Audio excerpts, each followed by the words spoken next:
Düşünen Sabbaş emzanı. Çok Sabbaş emzanı. Yani kimsenin şeyine aklına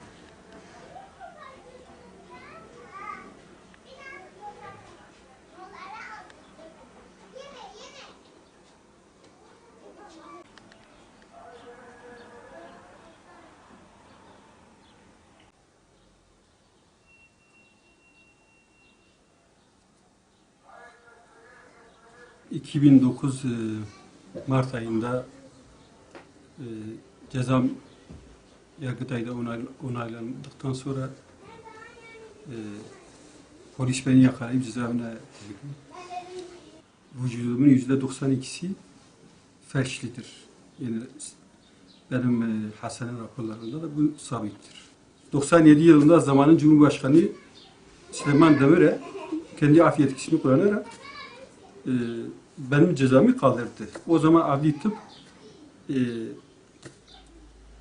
şöyle bir rapor verdi. İşte bu şahıs maruz kalmış olduğu ağır hastalık ve sakatlık nedeniyle durumu anayasanın 104B maddesi olan Cumhurbaşkanı özel affına uygundur şeklinde rapor verdi. Adli tıp rapor verirken oran belirtmiyor. Sadece kararı veriyor. Yani bu insan anayasanın 104B maddesi olan Cumhurbaşkanı affına uygun mudur değil midir? Kendisi karar veriyor. Bu bilimsel bir yaklaşım değildir. Bu siyasi ve politik bir yaklaşımdır. Fakat adli tıp Cumhurbaşkanı'nın yetkisini bir nevi gasp ederek şöyle diyor, evet bu anayasanın istediği adama diyor uygundur, istemediği adama diyor uygun değildir. Yani bir nevi Cumhurbaşkanı'nın yetkisini gasp etmiştir. 2009 yılı Mart ayında ben tutuklanıp cezaevine konuldum. Cumhuriyet Başsavcılığına bir dilekçe yazarak işte durumu belirttim ve Cumhurbaşkanı affından faydalanmak istediğimi söyledim. Şimdi bu tür resmi makamlar arasındaki yazışmalar zaten ayrı bir maraz, ayrı bir hastalık, ayrı bir cefadır. Yani bir dilekçenin cevabı normalde 15 günde verilmesi gerekirken 5 ay, 6 ay da alabiliyor.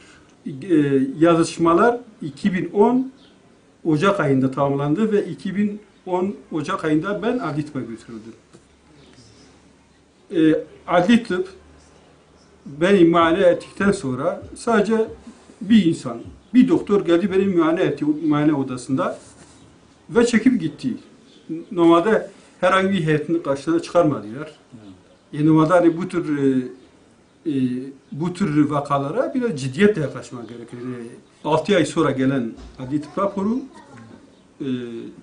şu şekildeydi. Bu adam yapılan muayenede evet göğüs hizasından aşağısını hissetmiyor. Hareket ettiremiyor. Tekerlekli sanayiye mahkumdur. Fakat reviri ve doktoru olan cezaevi ortamında cezasını çekmesi uygundur. Şekilde rapor verdi. Mahkeme gibi adeta kendi bir hukuk merci olarak kabul edip karar veriyor. Rapora itiraz ederek durumun tekrar görüşülmesi, yani adli tıbbın genel kurulunda görüşülmesi. Adli tıp genel kurulu normalde 40 tane doktordan oluşmaktadır. İşte bizim itirazımız üzerine adli tıp genel kurulu toplandı. 40 tane doktor oturup durumunu değerlendirdi. 26 tanesi şöyle bir karara verdiler. İşte bu adamın ağır hastadır, sakattır, cezaevi ortamında hayatını sürdüremez, hastane ortamında cezasını çekmesi uygundur. 14 tanesi de şerh koyarak itiraz ettiler bu karara. İşte bu durumda olan hastaların hijyenik durumlarına dikkat edilmesi gerekiyor. Enfeksiyon kapmamaları için ev ortamında bunların kalması, barındırılması uygundur. Hastane ortamında dahi ölüm riski vardır bu tür hastaların. böyle bir karar çıktıktan sonra artık bir nevi yapacak bir şey kalmadı bizim açımızdan. Yargı paketleri çıktı ortaya. Bundan istifade etmek için başvurduk. Daha önceki yıldan kalma adli tıp raporumda aynı şu şekilde bir ibare var, bir karar vardı. Bu şahıs maruz kalmış olduğu ağır hastalık ve sakatlık nedeniyle hayatını kendi başına sürdüremez, sürekli başkasının yardımına muhtaçtır diye rapor vermişlerdi.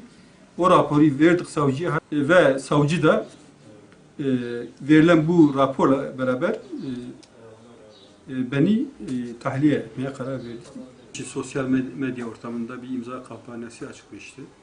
Kısa zamanda 22 bin imza toplandı benim serbest bırakılmam için. Bu imzalar toplandıktan sonra Cumhurbaşkanı makamlığına sunuldu. Bu imzalar Cumhurbaşkanı makamına iletildikten sonra Cumhurbaşkanı'ndan aylar geçmesine rağmen bir ses çıkmadı. Bunun üzerine ben bir dilekçe yazarak Cumhurbaşkanı'na şu soruları sordum. Dedim ki, kamuoyunun sesini yansıtan bu 22 bin tane imzaya karşı sizin tepkiniz nedir? Buna ne cevap verdiniz? Ne yapacaksınız? Böyle bir dilekçe yazıp gönderdim. 15 Nisan'da beni İstanbul Adli Tıp'a tekrar götürdüler. Bu Adli Tıp'a gidişimizin sebebi Cumhurbaşkanı özel affından faydalanmak içindir. Şu an benim bu müracaatım devam ediyor. Yani ben bu hakkımı sonuna kadar savunmaya kararlıyım. 1997 yılında verilen raporla benim durumumun anayasanın 104B maddesi Cumhurbaşkanı'nın özel affına uygundur diye rapor verilmiştir. Ben o raporumu, o verilmiş olan hakkımı tekrar almak için mücadeleme devam edeceğim ve ne gerekiyorsa bunu yapacağım. Benim için sosyal medyada imza kampanyasını başlatan Zeynep Bozdaş bacıma ve bu kampanyaya katılarak imza atan bütün Müslüman kardeşlerime teşekkür ediyorum.